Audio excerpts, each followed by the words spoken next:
Darcel, obviously y'all had a lot of young guys in the back end just last year. Just how different has this camp been, and what's it been like, having some familiar faces and kind of some guys that have been through the ringer a little bit? Yeah, no, it feels good to have a little bit of experience. And I think the big way it's paying off is that experience is going to even the guys that didn't get a ton of playing time. The guys who play, the Forbes, the Emerson and Furge, excuse me. They're trickling that thing down to D-Cam and Jay Jemison and some of the young guys. So it's been a good camp so far.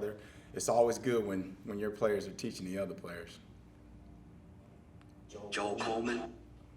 Coach, I know that Jalen Green, of course, was a guy who played some corner at Texas and things. Has he been a guy that's worked out any with your group? And I guess just if so, what have you seen out of him so far? How's he kind of fitting in with everybody? Well, he's our secret weapon, so we're not going to comment on that.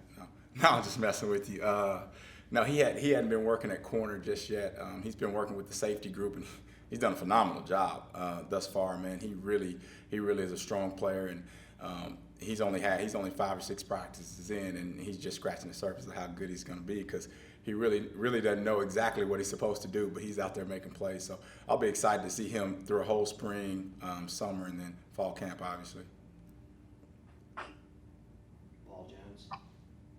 Coach, obviously this is a big spring for DeCamerion Richardson. Kind of got his feet wet a little bit last year, trying to learn technique and where to be at all times. What have you seen from DeCamerion so far?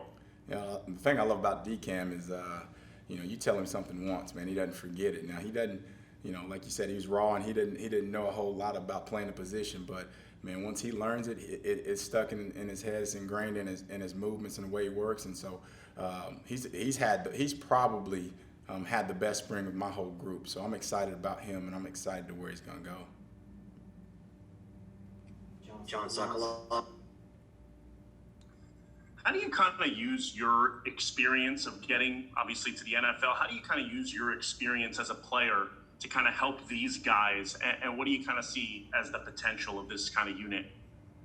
Yeah, no, I try to break it down and make it simple for them. The guys with the mentality and the work ethic are the guys that make it to that level. There's going to be, all of them have all the talent to make it to that level, but it's the guys who are willing to put in the extra, the guys who are willing to work at a different pace and bring it every day that's actually going to make it to that level.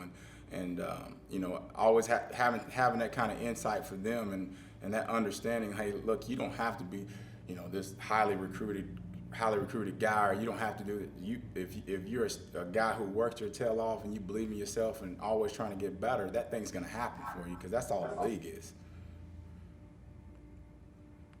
Ben Portaway.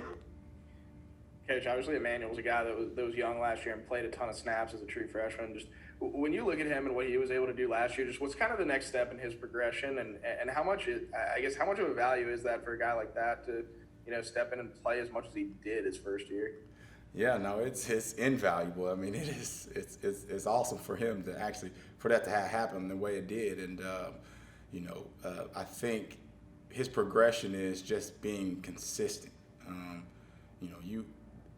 To be a great player in this league, especially, man, you got to bring it every freaking snap. You can go 90 snaps, a great D, and then you give it up one time and you look like a fool. So I'm preaching consistency day in and day out, and that'll translate to the game. Joel Coleman. This is kind of, I guess, a repeat of Ben's question, just changing the name here, but with Martin Emerson, kind of along the same lines. I mean, what do you kind of want to see out of him this spring, and what's kind of his next step? Learning the game. Martin is the ultimate competitor, in my opinion. And that guy, he wants to compete, and he'll get in anybody's face, and he'll take it on. But I'm teaching him to be in the moment, learn the game, win with your mind and not just your physical tools. And so that's the next step in his progression. And we've taken a baby step thus far in the right direction, so we got to keep going.